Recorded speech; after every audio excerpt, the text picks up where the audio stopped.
The federal government of Nigeria on Monday said it has officially scrapped the Department of Petroleum Resources, DPR, the Petroleum Products Pricing Regulatory Agency, the PPPRA, and the Petroleum Equalization Fund. The government also said while workers of the three agencies will be protected, their chief executives have been relieved of their various appointments. The Minister of State for Petroleum Resources, Timipre Silva, confirmed this while speaking on the sidelines of an event in Abuja. Now we have our Rise Business Analyst, Chika Mbonu, joining me now to discuss some of these developments in the oil sector. Chika, thank you so much for coming through on a holiday, market holiday and business holiday.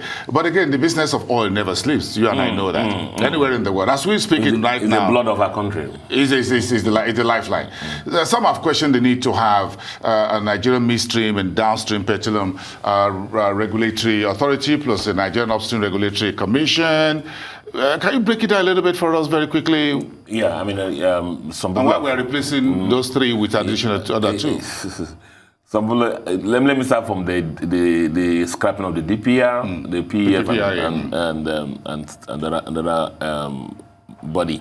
Actually, when, on this program, when at the lead point, when the government said that the subsidy was irreversible, you know, at that time when the crude oil price was very low and the government said they removed subsidy, yes. I actually said that it means therefore that people like the Petroleum Equalization Fund, you know, and the PPRA, the pricing agency, yes, are no longer relevant. In the scheme of things. In the scheme of things, you know, and because what will they be doing? What are you equalizing? Is the business now? And then also the issue of DPR. But the PIA has come in now and clearly said it there that the two recognized bodies are the one for the upstream regulation and then for the downstream regulation. Indeed, when this came out also, one of our programs, I asked that question. I said, in line with our cost control measures, in line with our keeping the government lean and value adding, why do we have two agencies regulating the oil industry? Why can't we have even one?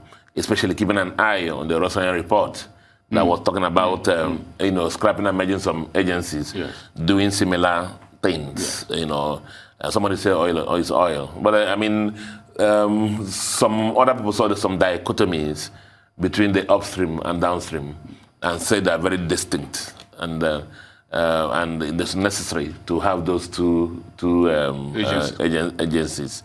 But that's what it is. But DPR, the PEF, and the PPRA are all gone. That's gone as in gone, but not gone in as in totally. Yeah. Because as you know, the only people going are actually the chief executive officers. Yes. So the staff has remained. Staff are being spread across the upstream the two new agencies. Regulatory agencies. So in other words, it depends on where you fit in. Yeah, it depends on where you fit in and what you have been doing before. Where does it fit in? Does it fit in the agency that is doing upstream or the one that is doing downstream? I guess it's in line with the government objective of ensuring that the labor doesn't resist these initiatives.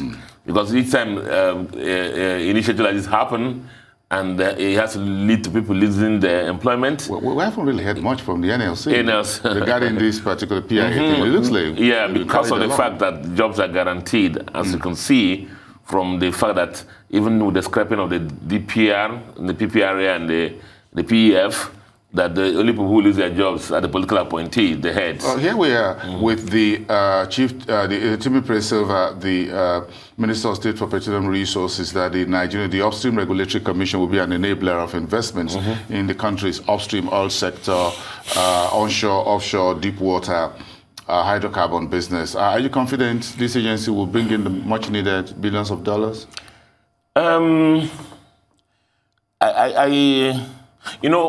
With the PIA coming, and then with the things happening in NNPC now, the transformations in quote happening in NNPC, with NNPC being a limited liability company, and suddenly everybody is saying that will lead to, and other things I've done, will lead to the pouring of investment. I've asked myself really, what has changed.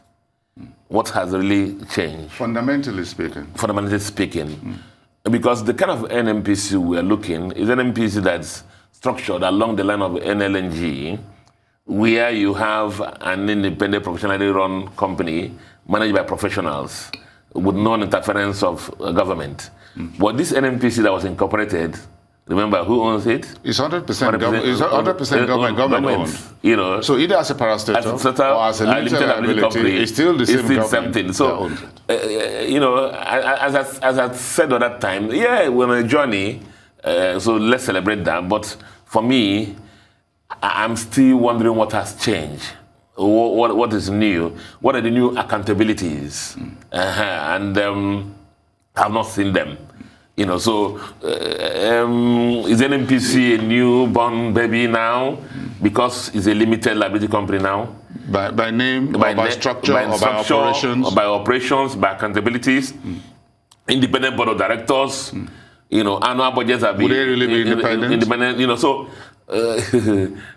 I hasten to add that I'm not convinced. Well, which of these agencies so do you think will handle the much concerned issue of fuel subsidies? How much you spend on petrol? That's the downstream. That's the downstream. And that's where NMPC also plays. NMPC is in both. Yes. Is in both. Yes. You know, because MPDC that is in upstream is owned by NMPC too. So the downstream is where the subsidy is. But you see, the subsidy remains the elephant in the room. Yes. But do recall that what I see now is a selective implementation of the PIA. Because the PIA clearly states that when it comes on board, even as the minister said some time ago, the fuel subsidy will jump out from the window. But, you know, again, speaking from another sort of amount, it's still in the corner of the room right now. There. It hasn't really gone out. Every calculation shows that by the end of the year, 2021, would have spent about 3 trillion on subsidy. Yeah, we're doing about 2.8. Yeah, and for a country that... So the benefits of the oil prices rising to $85 per barrel, ordinarily that should lead to a creation in our reserves, strengthen our currency, we're not getting it. Because almost, again, as the accretions are going, we're using immediately to import, you know, PMS. As it comes in, it's going out. It's going out again. And then, as it's landed, well, somebody wrote it the other day that we're importing fuel for the whole West Africa, which is the truth. Because technically speaking. You know, yeah. So we're not even getting the benefits of the subsidy. And there's a lack of political will. Do you think the entire arrangement of 2 new regulatory commissions and NPC becoming limited, would you still want... would you like to see more of a private sector investment or financial markets investments here? The day that, as I told you, that I will, you know, look at this NMPC and say things are really changing, is the day that it approximates the NLNG model, where you have, as I said, we had the MD of NMPC saying that they're going to be going to the market in about 2-3 years' time to sell down and bring private sector and bring it to the capital market. The capital market and bring that kind of accountability. As of now, it's still a quasi-government parastatal. Even if it's just 10%. Yeah, it's still a government parastatal that is subject to the whims and caprices of the political class in all ramifications. Let's not kid ourselves. Let's talk about generators. 104 billion naira on generator, enough as an IGR for about 24 states of the Federation. Should we just... What should we do? I remember that one of the times I had the opportunity to be in the old NEPA's MD's office. The only question I asked him is that, do you have generators, sir? You know, and the guy said, he told me that, but he needs light to work now, so he needs to have power. So this is a major problem for our country, and it continues to be. You saw the figure, 104 billion, the IGR of 24 states, more than that. And you will see this figure is only part of our deficit of almost 7 trillion that we're borrowing, funding from the banks. Interesting about the cost of governance and the backlash you're going to get, the unemployment. Do you think the Kaduna State Governor Rufai's attempt is a model? It's a model. Somewhat. It's a model because of the fact that I said, the issue of retraining. You begin with the end in mind. I'm not advocating for just giving people a letter when they come to work on a Monday and train them up there. Yeah, let that be a program. This government is pushing agriculture. Produce what we eat and eat what we produce. There are things to do. You know, there's some companies, private companies that, you know, when you give people a check and say, come, take this amount of money and leave now. You know, even though leaving the company it looks bad, but because of the incentive to leave, people actually leave. That's the kind of scheme they're looking for in the civil service, to reduce the civil service. In the short term, the amounts cost may be high, but in the long term, it's good for the whole country. People are returned and they become more valuable in other areas of work. Okay. Are we getting any power to the people anytime soon? Power to the people? Yes. Yeah, we're not, well, depending on the power, I'm talking about the electricity here. Electricity, but again, it's a conversation. Yeah, but I mean, the Minister for Power has the leave of his job. Yes. The new person said he's not a magician. Well, I'm waiting for him to come out and give us his plan. So. Okay, maybe we need a magician. Yeah. Chicken Bono, Arise Business Analyst. Thanks Have a great Tuesday. Enjoy your holiday. Thank you. You're watching the Global Business Report here on Arise News.